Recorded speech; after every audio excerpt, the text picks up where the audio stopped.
안녕하세요. 오늘도 사연살롱을 찾아주셔서 감사합니다. 저는 연애 3년 만에 결혼을 진행하다 예비시댁의 뻔뻔한 민낯을 보고 파혼을 하게 된 30대 후반 전문직 여성입니다. 그리고 저랑 결혼을 할 뻔했던 그 남자도 다른 분이었지만 전문 직종에 종사하는 동갑내기였는데요.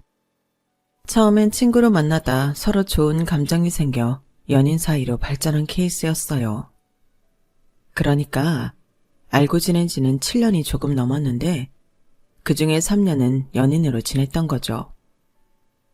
게다가 알고 지낸 시간이 길었다 보니 마치 장기 연애라도 한 사람들처럼 서로가 서로에 대해 아주 잘 알고 있다고 착각 속에 살았는데요. 10길 물속은 알아도 한 길 사람 속은 모른다고 제가 예비 남편에 대해 모르는 게 참 많더라고요. 한마디로 그놈은 결혼하면 절대 안 되는 놈이었거든요. 본격적으로 제 파혼 이야기를 시작하자면 제 파혼의 원인은 예비 남편이 들고 온 종이 쪼가리에서 시작되었어요. 그리고 그 전에 상견례 자리에서 예비 시어머니가 요즘은 남녀가 평등하고 남자 여자 할 것 없이 자기 일 하는데 굳이 옛날 방식으로 결혼할 거 뭐 있냐고, 남자가 꼭 집을 해갈 필요가 없으니 반반 결혼을 하자고 요구하셨는데 저도 저희 부모님도 그 생각에는 크게 반감이 없어서 그러자고 했어요. 어차피 저나 예비 남편이나 적지 않은 나이에 하는 결혼이었고 죽이 되든 밥이 되든 결혼은 우리 힘으로 하는 게 맞다고 생각하고 있었는데 예비 시어머니가 직접 저런 말씀을 하시니 오히려 반갑다고 생각할 정도였어요. 사실 이것저것 따지기 시작하면 피곤한 게 결혼이잖아요. 실제로 제 절친한 친구가 결혼 준비를 하다 하도 싸워서 파혼하기도 했는데 그걸 옆에서 전부 지켜본 제 입장에서는 오히려 이것저것 재지 않고 우리끼리 알아서 하는 결혼이 맞다고 생각했거든요. 그리고 이왕이면 반반 결혼이 부부 사이에도 뒷말이 나오지 않을 것 같았는데 그렇기 때문에 저는 더더욱 양가 부모님이 개입하지 않는 우리만의 결혼을 하고 싶었어요. 그러니 처음부터 반반 결혼을 제안한 예비 시어머니가 뭔가 생각이 깨어있는 어른처럼 보였는데 역시 저랑 잘 맞을 것 같다는 착각을 하기도 했었죠. 그런데 이런 제 생각을 보기 좋게 깨버리겠다는 듯 황당한 일을 겪게 되었는데 그게 아까 말씀드린 그 종이 쪼가리였어요. 상견례를 하고 보름 정도가 지났을까? 예비 남편이 자기 엄마가 저에게 주라고 했다며 웬 A4 용지 한 장을 주더라고요. 그리고 그 종이에는 빼곡하게 가구며 가전제품이며 심지어 디퓨저 같은 인테리어 소품까지도 적혀 있었는데 여기서 이상한 건 가전제품에는 하나같이 곱하기 3이라는 표시가 되어 있었어요. 그리고 그 가전제품들은 전부 제일 비싸다는 것들이었는데 청소기는 다이슨, 냉장고, TV, 세탁기 같은 대형 가전은 삼성 제품으로 냉장고만 해도 300만 원이 넘는 거였어요. 그럼 그것만 곱하기 3을 하면 900만 원이라는 건데 TV를 떡하니 85인치로 적어 놓았더라고요. 참고로 저희가 신혼집으로 받은 집 평수가 27평이었는데 27평 거실에 85인치 TV라니 말도 안 되는 사치였어요. 그리고 그것들도 전부 곱하기 3으로 되어 있었는데 자세히 목록을 보니 토스트기에 에스프레소 머신 같은 것들도 곱하기 3이 되어 있더라고요. 그래서 저는 황당한 얼굴로 그 종이를 다시 예비 남편에게 건네며 이게 다 뭐냐고 물었는데요. 예비 남편은 대수롭지 않다는 듯 자기 엄마랑 누나가 우리 혼수 목록을 정리한 리스트라고 하더군요. 저는 아무렇지 않게 말을 하는 그 남자의 태연한 태도에 화가 났어요. 그래서 대뜸 아니 반반 결혼이고 혼수는 우리가 사용하는 물건인데 왜 이걸 우리가 아닌 다른 사람이 정하냐고 따졌는데 자기 엄마한테 세뇌를 당한 건지 이렇게 말을 하더라고요. 살림도 살아본 사람이 잘 안다고. 엄마랑 누나가 경험이 있으니까 도움을 준 거지. 이거 알아본다고 엄마랑 누나 엄청 바빴어. 아니, 누가 해달라고 했어? 그리고 여기 곱하기 3은 뭐야? 이걸 왜 3개씩이나 사? 한두 푼도 아닌데. 아, 그거? 우리 엄마랑 누나네 가전제품이 연식이 오래돼서 우리 살 때 같이 사라고 표시해둔 거래. 이렇게 같이 사야 할인도 많이 받고 좋다고 하더라.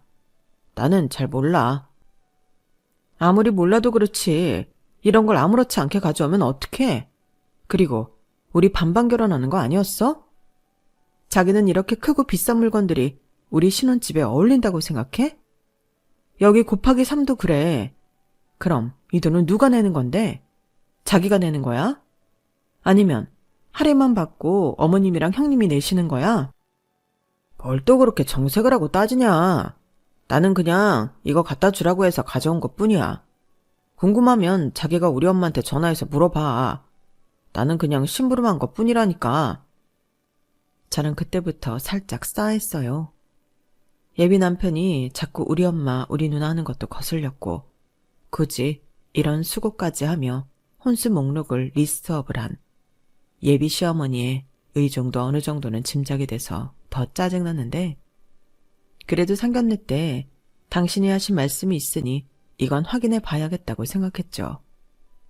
혹여 제가 짐작하는 대로 이 혼수 목록을 저더러 장만하라는 거라면 그때는 싸우든 제가 할 것들만 정리하고 나머지는 예비 남편한테 네가 하라고 시키든 할 생각이었어요. 그리고 예비 시어머니는 마치 제가 연락을 할 줄 알았다는 듯이 이 종이가 뭐냐고 묻는 저의 질문에 대수롭지 않게 말씀하셨는데요. 그 종이 내가 생각을 좀 해봤는데 아무리 반반 결혼이라고 해도 예단은 받는 게 맞는 것 같아서 마침 우리 집 가전제품들이 오래돼서 바꿔야 하기도 하고 그래서 겸사겸사 우리 딸이랑 돌아다니면서 시장조사를 좀 해봤지. 너희 둘 다 일하라 결혼 준비하랴 바쁘잖아. 내가 니들 수고 덜어준 거야. 아니 마음은 감사한데요. 갑자기 예단이라뇨. 저희 반반 결혼하는데 예물이랑 예단은 생략하는 거 아니었어요? 어머 얘는? 나는 니들 결혼은 반반하라고 했지. 예단은 하지 말라는 소리는 한 번도 하지 않았다. 그리고 주변에서도 하나뿐인 아들 장가 보내면서 예단도 안 받았다고 하면 내가 얼마나 이상해 보이겠니? 너도 그래. 이상한 며느리 얻은 줄 알고 수군거린다니까. 그렇다고 형님네 가전제품까지 저더러 하라고 곱하기 3을 해놓으신 건 좀 너무하세요. 너무하긴. 너 요즘 예단 비용이 얼마나 하는 줄 아니? 그리고 우리 딸도 쉬는데 니들이 결혼하면 선물은 해줘야 하잖아. 그래서 그냥 같은 걸로 받는다고. 또 내가 땡땡 백화점에서 견적받은 건데 그 직원이 그렇게 한꺼번에 사면 할인도 많이 해준다고 하더라. 어머니, 아무리 그래도 이건 좀 아닌 것 같아요. 그럼 저한테 예물은 얼마나 해주시려고요? 그럼 저도 뭐 리스트라도 적어서 드리면 돼요? 뭐? 너 지금 싸우자는 거니? 아무리 결혼식 전이라고 해도 나 네 시어머니 될 사람이야. 어른이라고. 예물은 내가 어련히 알아서 준비하지. 네가 뭔가 오해를 해서 기분이 상했나 본데 잘 생각해봐라. 나는 너 생각해서 그런 거야. 예비 시어머니는 자꾸만 저를 생각해서 그런 거라는 헛소리를 하셨어요. 하지만 저는 어딜 봐서 저를 생각한 건지 알 수가 없었고 오해하지 말라고 했지만 대화를 하면 할수록 오해할 수밖에 없었는데 제 입장에서는 세상에 없던 예단 얘기가 나왔기 때문에 오해구자시고 기분이 나쁠 수밖에 없었어요. 그래도 그때까진 제대로 당하기 전이라 파혼까지는 생각하지 않았는데 이것도 일종의 제가 싸워서 해결을 봐야 할 일이라고 생각했어요. 적어도 그때까진 예비 남편은 제 편이라고 생각했기에 잘 이 내용을 알면 저처럼 질색을 하고 자기 엄마랑 싸울 거라고 생각했거든요. 하지만 그건 제 허황된 바람일 뿐 제 말을 다 들은 예비 남편은 뭐가 문제인지 모른다는 얼굴이었어요. 자기 내 말 이해했어? 이거 곱하기 3, 예단이래. 그러니까 나더러 이걸 다 하라는 건데 이게 말이 돼? 그게 말이 안 되는 거야? 원래 결혼하면 예단하는 거잖아. 우리 반반 결혼하는데 왜 하는 건데? 서로 빈정상하지 말고 똑같이 하자는 취지에서 하는 거 아니었어? 그럼 혼수도 반반 결혼에 포함인데 이거 절반은 자기가 해야 해. 왜? 예단은 원래 자기가 하는 거잖아. 예단 말고 혼수 말이야. 지금 이 혼수 목록에 은근슬쩍 예단이 끼워져 있긴 하지만 우리 혼수는 반반씩 해야지. 그 물건 나만 써? 그리고 생각 잘하고 대답해. 내가 예단을 하면 자기는 나한테 예물을 해줘야 한다고. 나한테 이 정도로 뜯어가면 나는 뭐 가만히 있겠니? 아니 왜 말을 또 그렇게 해. 뜯어가긴 뭘 뜯어가. 알았어. 나도 어느 정도는 과하다는 거 인정해. 이건 내가 우리 엄마랑 누나한테 얘기해서 조정할 테니까 그만 좀 해라. 요즘 같아서는 내가 무서워서 결혼하는 게 맞나 싶어. 그러게 왜 나를 무서운 사람을 만들어. 애당초 자기가 중간에서 잘했으면 이런 일이 없잖아. 말했잖아. 나는 잘 몰라서 심부름만 한 거라니까. 뭘 알아야 중간 역할을 하지. 그리고 이제 알았으니까 내가 가서 말을 한다고 하잖아. 사람 좀 그만 잡아라. 저는 예비 남편의 짜증스러운 태도에 저 역시 짜증이 났어요. 저는 이 인간이 이 정도로 멍청한지 몰랐거든요. 그도 그럴 게 저는 예비 남편이 똑똑하고 스마트한 사람이라 좋아했는데요. 사귀게 된 계기도 그거였어요. 제가 원래 좋아하는 남자 이상형이 자기 일을 하는 지적인 남자였거든요. 그리고 연애하면서 그 점이 가장 마음에 들어 결혼까지 결심한 건데 결혼을 준비하는 동안 이 남자는 세상 천지 이런 바보 멍청이가 없었어요. 그리고 모른다고 하면 만사 형통이라고 생각하는 건지 저는 저런 무책임한 태도에도 화가 났는데 일단 서로 얘기가 된 부분이 있으니 기다려볼 생각이었죠. 하지만 며칠이 지나도 돌아오는 대답은 없었고 예비시댁에서는 그냥 그대로 진행하길 바라는 것 같았어요. 아니, 말을 하긴 한 건지 어쩐지 예비 남편은 저를 피하는 것 같았는데 아무리 생각해도 예단이랍시고 그 가전제품을 전부 사주는 건 영 마음에 들지 않았죠. 그래서 너도 한번 당해봐라 하는 마음으로 저도 버텨볼 생각이었는데 약간의 호기심으로 그 리스트에 적힌 물건들을 조회해서 값을 계산해봤더니 1억 가까운 견적이 나오더라고요. 사실 리스트만 봐도 그 정도 금액은 나올 것 같아 놀랍지도 않았는데 그래도 정확한 금액을 보니 화가 나는 건 어쩔 수 없었어요. 저희가 계약하기로 한 그 아파트 보증금이 다 해서 2억 2,500이었거든요. 그런데 혼수가 1억이라니 아무리 좋게 생각해보려 해도 말이 안 되는 거였어요. 그렇잖아요. 그럴 돈이 있으면 차라리 더 넓은 집을 찾는 게 맞죠. 아니, 3억이면 집을 살 수도 있는데 그럴 돈을 이렇게 쓴다는 건 돈을 그냥 쓰레기통에 버리는 것과 다르지 않다고 생각했어요. 물건이란 게 처음에야 새 제품이고 신상이지 쓰다 보면 유행 지나고 성능도 신제품에 비해 떨어지잖아요. 게다가 자가도 아니고 전셋집에 그런 초호화 물건이 어울리기나 하나요? 하지만 또 리스트대로 해가지 않으면 나중에 뒷말이 나올 것이 뻔해 보였는데 사고방식이 깨어있는 분인 줄 알고 좋아했다가 제대로 뒤통수를 맞은 기분이었어요.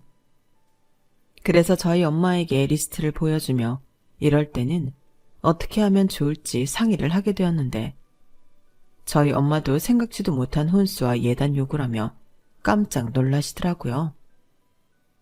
아니 뭐 TV나 냉장고 같은 거 하나씩은 해달라고 할 수는 있는데 이건 거의 가전제품을 싹 다 바꿔달라는 거 아니니? 그것도 자기 집만 아니고 딸 집까지? 어머나 세상에 무슨 욕심이 이렇게 많아. 상견례 때는 그렇게 안 봤는데 라고 말씀하셨는데 제 기분을 의식하시는 건지 저에겐 뭐라고 딸을 말을 하진 않으셨어요. 아마 저희 엄마 입장에서는 이걸 다 하라고 할 수도 하지 말라고 할 수도 없었겠죠. 하지만 여기서 확실한 건 어느 누구한테 얘기를 해도 시어머니가 준 혼수 리스트는 어이없는 요구라는 거였는데요. 해줄 마음도 없었지만 이걸 다 해줬다가는 저를 만만한 호구로 알 것이 분명해 더 약이 올랐어요.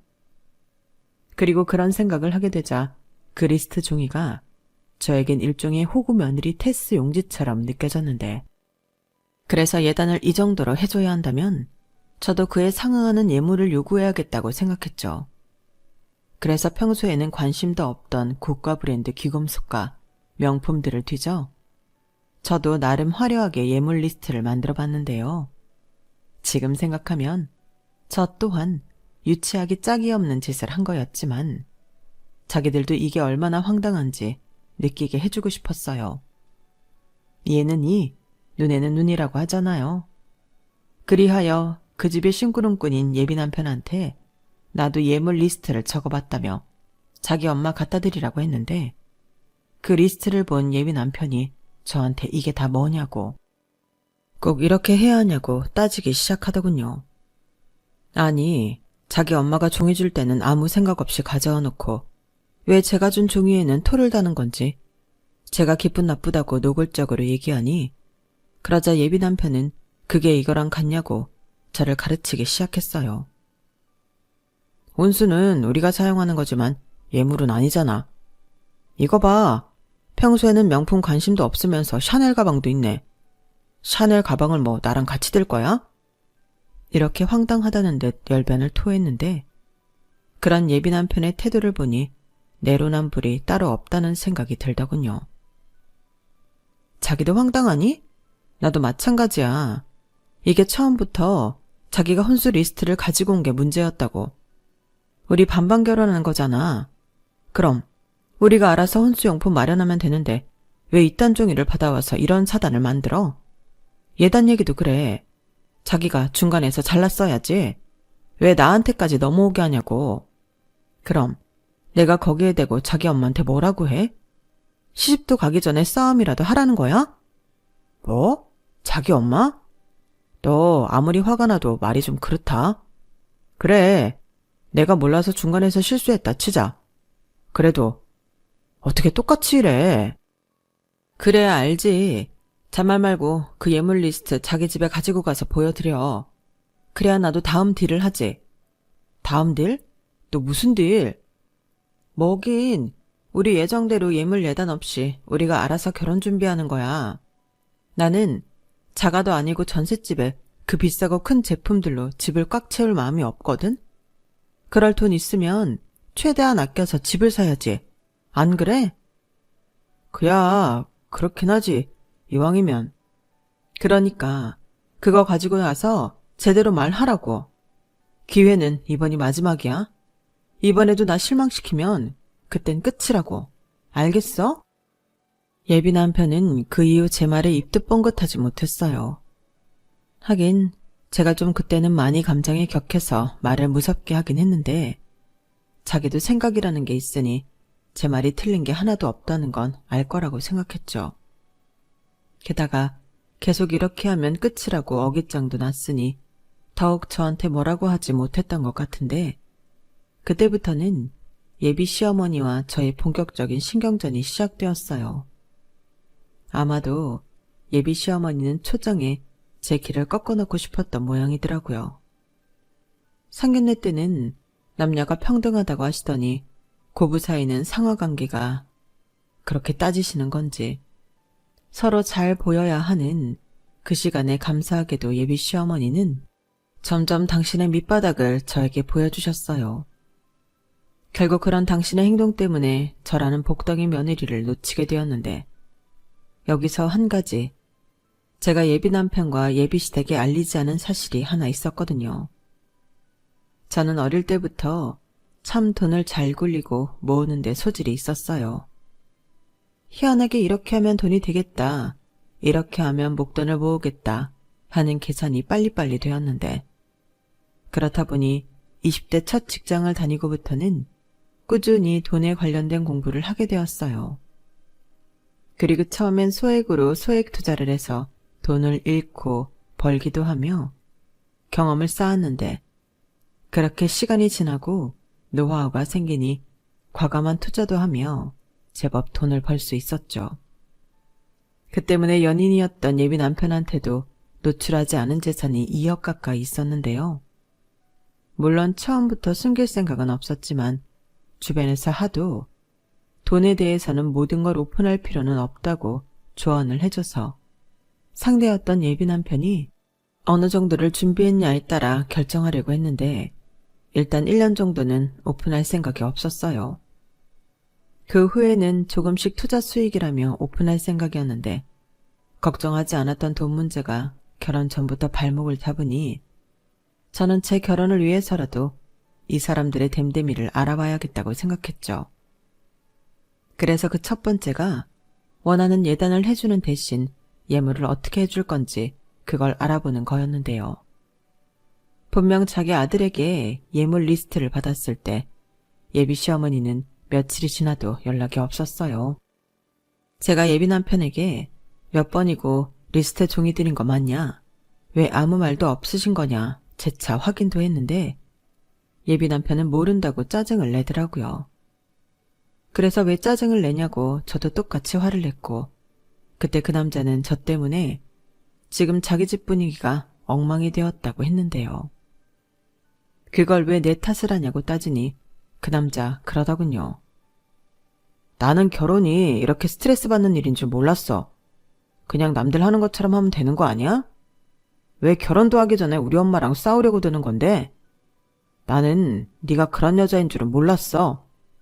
이런 소리를 하는데 순간 저도 화가 나서 결혼이고 뭐고 엎어버리고 싶었어요.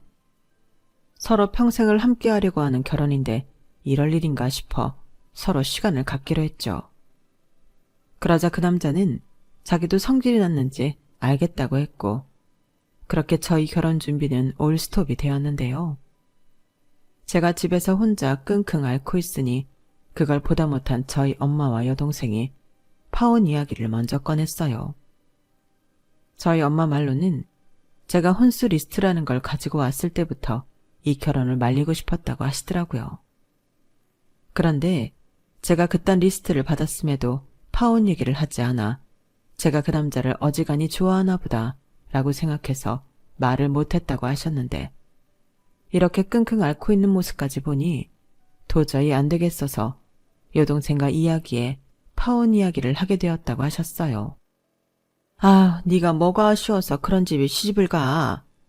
전에는 엄마가 아무 말도 못했지만 하나를 보면 열을 한다고 저렇게 자기만 생각하는 집에 시집가면 너만 고생해. 그래 언니야. 언니 너는 평소에는 엄청 똑똑한 척하면서 왜 그런 집 남자를 만났어? 그리고 그 남자도 그래. 마마 보이냐? 자기 엄마가 자기 욕심만 부리면 자기가 먼저 뭐라고 해야지.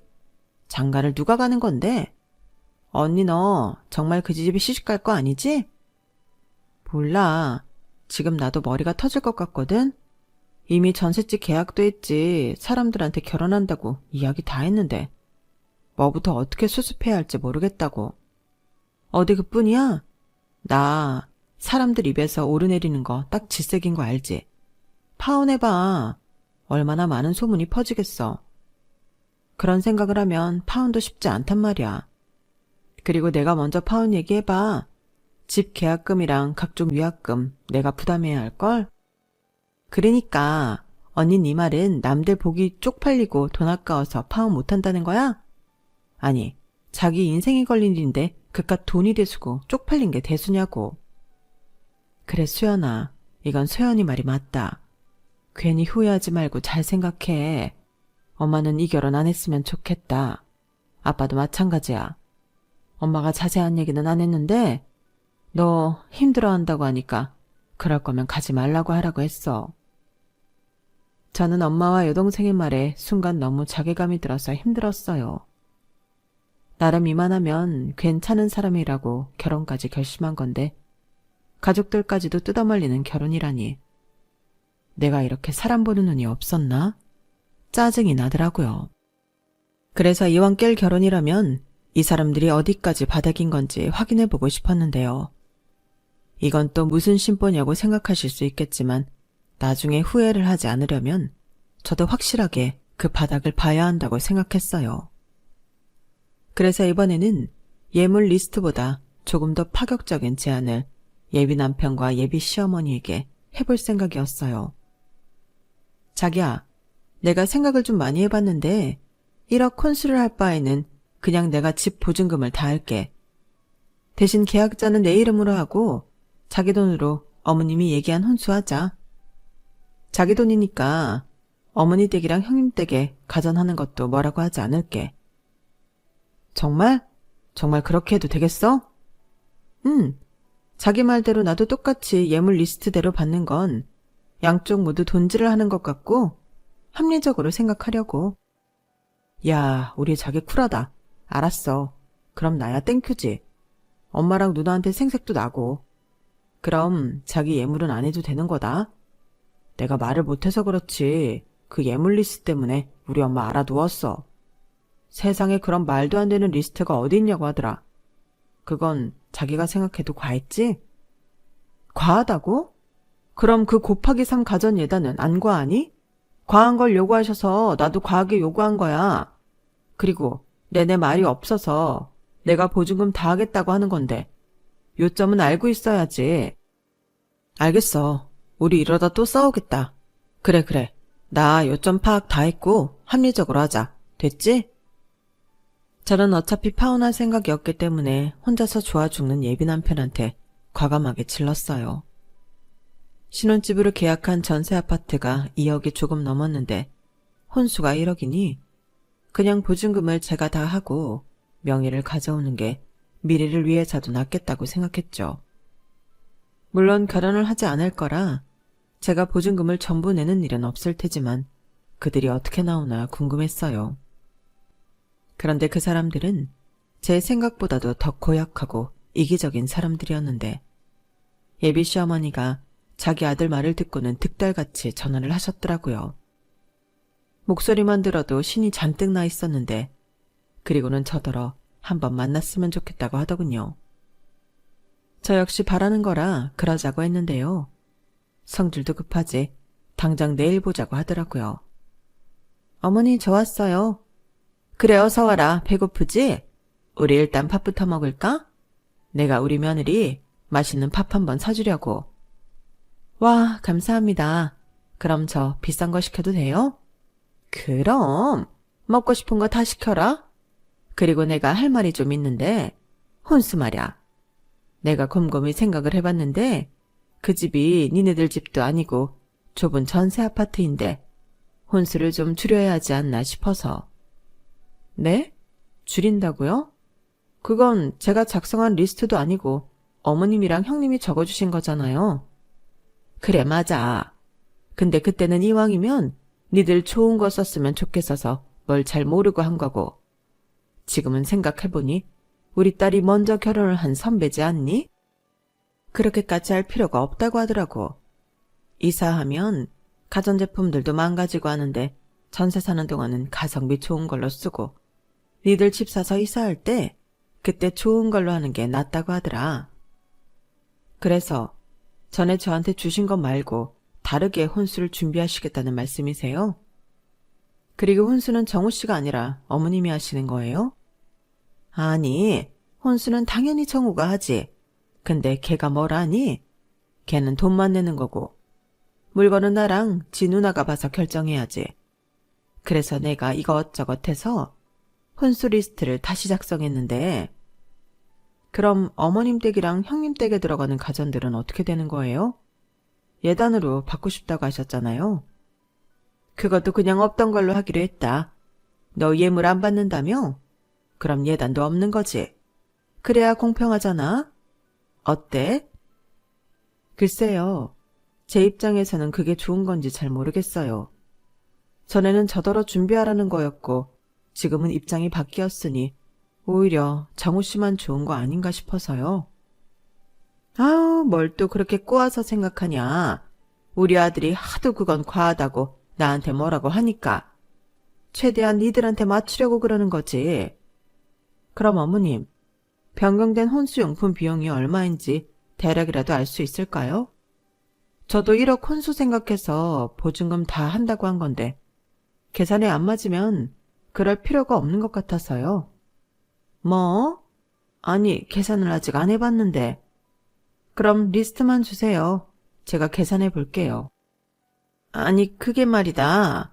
대충 한 1,000만 원 조금 넘는 것 같더라. 네? 1,000만 원이요?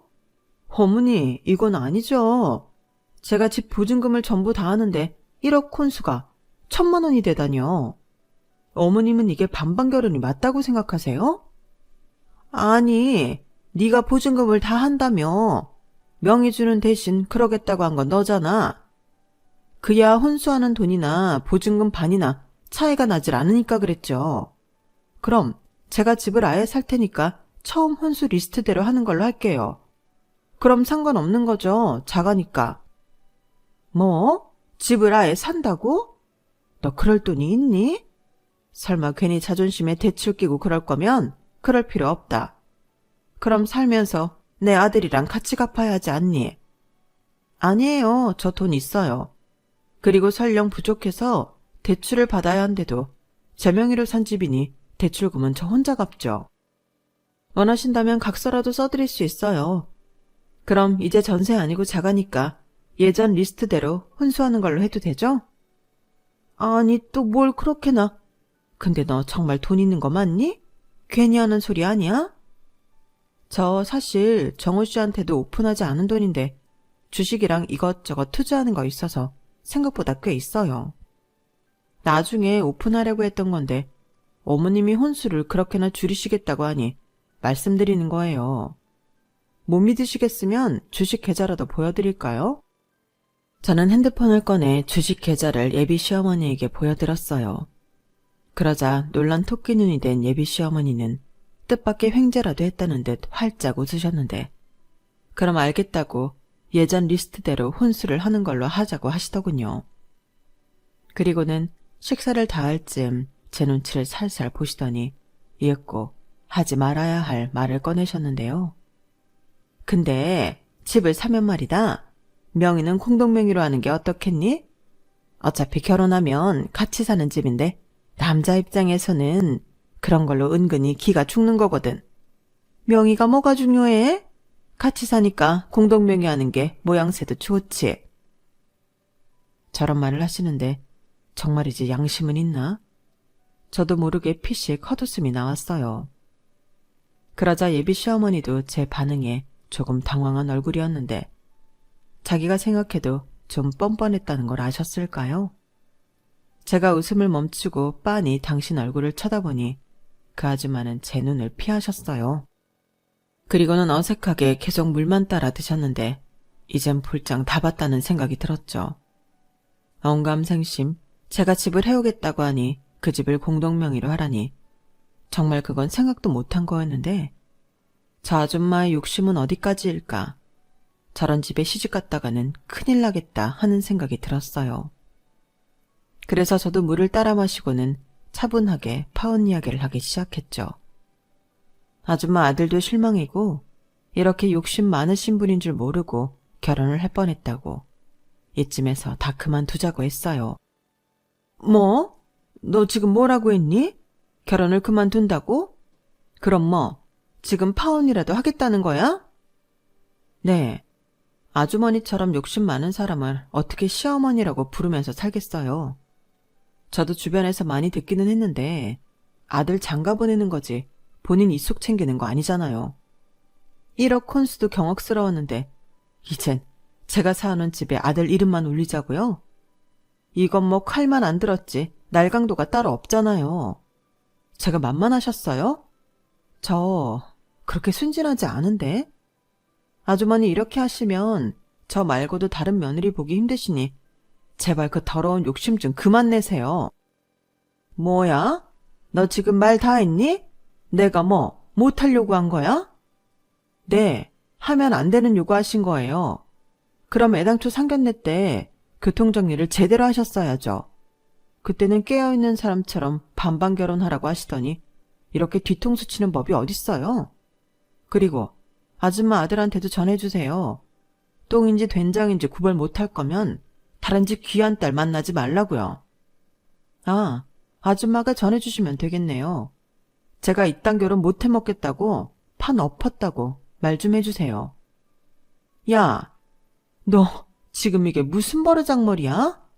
아이고, 저런 싸가지인 줄도 모르고 내가 너 같은 며느리를 볼 뻔했다. 파혼? 그래, 나도 바라는 바야. 내 귀한 아들 너 같은 거한테 못 주지. 내가 어떻게 키운 내 아들인데? 아, 그러세요? 그럼 잘 됐네요. 피차 바라는 쌍방합이니까 다른 말하기 없기에요. 그리고 이 밥은 아주머니가 사주신다고 하셨으니까 저는 그냥 갈게요. 잘 먹었습니다. 그럼 안녕히 가세요. 야, 너 거기 안 서? 돈 내고 가. 나 너 같은 거한테 돈 쓰기 싫으니까. 야! 야! 저는 잔뜩 약이 오른 그 아주머니를 뒤로하고 그 자리를 아주 여유있게 빠져나왔어요.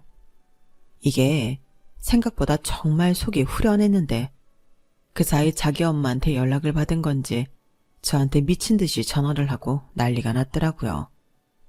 당연히 받지 않았죠. 받아봤자 피차 좋은 말 할 것도 아니고 어차피 깨진 사이 쓸데없는 에너지 낭비는 하고 싶지 않았는데요. 인간이 어찌나 끈질긴지 포기를 할 줄을 모르더라고요. 그런데 마냥 피할 수도 없는 이유가 있었으니 계약한 전셋집이며 결혼식장, 신혼여행 모두 계약 취소를 해야 했는데 그 위약금 문제를 해결해야 했거든요.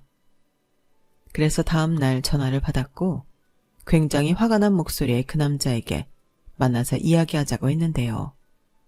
다음 날 어떻게 참았는지 그 인간은 저를 보자마자 사람들 시선도 의식하지 않고 저더러 어떻게 그럴 수가 있냐고 화를 내기 시작했어요. 황당하게도 화가 난 이유는 제가 파혼 선언을 한 것이 아닌 제가 돈이 있는데 자기한테 말을 하지 않았다는 거였어요. 어차피 깨진 사이인데 제가 돈이 있든 없든 그게 무슨 상관인 건지 자기는 속았다며 방방 뛰는 그놈의 발작을 그냥 듣고만 있었어요. 지나가는 웬 미친놈이 미친 짓을 하는데 거기에 개입하면 저만 피곤해지는 거잖아요. 그러자 몇 분 뒤 느닷없이 태도를 바꿔서 이번에는 자기가 잘못했다고 파혼 얘기는 없던 걸로 해달라고 했는데요. 그러면서 자기가 책임지고 혼수 목록은 해결하겠다고 하더라고요. 그리고 제가 집을 하는 만큼 자기가 그 집에 맞게 혼수를 하겠다고 했는데 정말 어이가 없었죠. 무슨 고무줄도 아니고 그놈의 혼수는 늘었다가 줄었다가 아주 자유분방했으니까요. 그래서 그 말에는 아무런 대꾸도 하지 않고 내 생각은 변함이 없다, 파혼할 거다 강하게 말했는데요. 그러자 이번에는 절실했는지 사람들 많은 그 카페에서 무릎까지 꿇고 저에게 매달리기 시작했어요. 뭐 마지막 기회를 달라나요? 정말 창피해서 죽는 줄 알았다니까요. 자기야, 나한테 마지막으로 기회를 줘. 그럼 이번에는 정말로 자기만 보고 살게. 웃긴다 정말. 그럼 지난번에는 나만 본 게 아니었네. 그러니까 너는 결혼하면 안 되는 놈이야. 아니, 그런 엄마랑 누나가 있는데 어떻게 감히 장가갈 생각을 해? 뭐? 그렇잖아. 결혼이 무슨 장사야? 누가 더 이득 챙기나 경쟁하는 것도 아니고. 지금도 그래. 내가 생각지도 못한 돈이 있다고 하니까 이렇게 난리를 치는 거잖아. 진짜 너도 그렇고 니네 엄마도 그렇고 마음속이 청정하다. 아주 그린벨트감이야. 아니 그거는 오해야. 오해? 그래, 오해라고 쳐. 그럼 나는 그냥 오해하고 파혼할래. 이미 5만 정 떨어졌어. 다시 못 붙여. 하물며 한 명도 아니고 둘. 아니지. 니네 누나까지 셋이잖아. 내가 거기서 어떻게 사니? 그리고 네가 이렇게 다시 나한테 매달리는 이유? 내가 몰라? 꿈 깨. 수연아, 아니야. 아니라고. 나는 할 말 다 했다. 그리고 모를 것 같아서 알려주는데 기회도 줬어. 그리고 이렇게 된 데는 나보다 그쪽 과실이 크니까 각종 위약금 네가 물어라. 그 말 하려고 만나자고 했어? 야, 아무리 그래도 이건 아니지. 네가 파혼하자고 한 건데. 그러게 왜 사람을 못 살게 구냐고. 그러니까 파혼하자고 하지. 그럼 다시는 보지 말자. 다른 친구들한테도 가급적이면 얘기하지 말고. 나는 괜찮은데 소문나면 쪽팔리지 않겠어? 그럼 영원히 안녕? 저는 그렇게 말하고 열받은 그놈을 뒤로하고 집으로 불이 나게 돌아왔어요. 그러자 그 뒤에도 그놈은 저한테 끈질기게 전화하고 난리였는데 아무리 생각해도 위약금을 자기가 전부 낸다는 게 부당하다고 문자를 보냈더라고요. 부당하다니. 그런 말도 안 되는 혼수리트 가지고 올 때는 그런 단어를 몰랐나 봐요. 그리고 고민 끝에 저는 회사와 친구들에게 파혼 커밍아웃을 했는데요. 어차피 맞아야 할 매라면 빨리 맞고 시간이 약이다 하고 싶었어요. 그러자 며칠 동안은 제 이야기가 회사 내에 도는 것 같긴 했는데 신경 쓰지 않고 제 일에만 집중했더니 그것도 오래가진 않더라고요. 금방 아무 일도 없었다는 듯 사람들은 저한테 관심도 없었는데 제가 괜한 걱정을 사서 했나 싶었어요. 대신 제 친구들은 달랐죠. 이유가 뭐냐부터 시작해 아주 궁금해 죽겠다는데 그래도 제 입으로 한 말이 있으니 마지막 그놈의 체면은 지켜줬어요. 물론 그놈이 사실과 다른 말로 제 체면을 구긴다면 그때는 아주 작정을 하고 떠벌려줄 준비가 되어 있었는데 그래도 한때 사랑해서 결혼까지 하고 싶었던 사람이었으니 그 정도 의리는 지켜주고 싶었거든요. 그리고 지가 생각해도 이건 지 무덤을 파는 거라 생각했는지 결혼 준비하는 과정에서 성격이 맞지 않아 파혼했다고 그럴싸하게 떠들고 다니는 것 같았는데 위약금도 다 물었겠다. 그 정도는 애교로 봐주기로 했어요. 제가 성격이 좋은 편은 아니긴 하니까요. 그리하여 저는 결혼 준비 2달 만에 파혼한 여자가 되었는데 다른 사람들도 마찬가지겠지만 가끔 저도 제가 파혼을 했다는 것이 신기해요. 파혼 혹은 이혼은 남의 얘기라고 생각했거든요. 네, 어쩌면 제가 결혼을 너무 쉽게 생각했을지도 모르겠어요. 그래서 다음에는 연애든 결혼이든 아주 신중하게 생각하려고요. 아직은 30대라 아무도 안 만나겠다 이런 말은 못하겠는데 대신 좋은 사람을 알아볼 수 있고 저 또한 좋은 사람이 될 수 있도록 노력하는 시간을 가져야겠습니다. 비록 파혼을 하긴 했지만 제 소중한 인생 파혼으로 구제했다 생각하고요. 혹시라도 파혼을 고민하고 계신 분이 있다면 저는 아니라는 생각이 조금이라도 들었을 때 그때 파혼하시라고 말씀드리고 싶어요. 정 때문에 혹은 손해볼까봐 망설이는 동안 가장 상처받고 스트레스 받는 건 본인이거든요.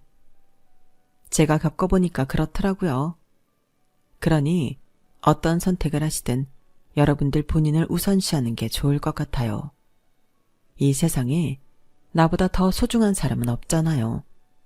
내가 행복해야 나를 사랑해주는 사람들도 행복하다는 거 잊지 말기로 하고 제 사연은 여기까지입니다. 파혼 이야기가 꽤 길었네요. 지금 생각해도 그 남자뿐만 아니라 그 아줌마까지 참 별로인 인연인데 남은 제 인생에는 우연이라도 마주치는 일은 없었으면 좋겠습니다. 저도 다음에는 정말로 제 진짜 반쪽을 만날 수 있겠죠? 부디 그러길 바라며 지금까지 부족했던 책을 읽어주시고 들어주셔서 고맙습니다. 그럼 항상 몸과 마음 건강 잘 챙기시고 오늘 하루도 화이팅 하세요. 감사합니다. 여러분, 사연 댓글에 응원과 현명한 조언 부탁드려요. 좋아요와 구독은 저에게 큰 힘이 됩니다. 오늘도 좋은 일 가득하세요.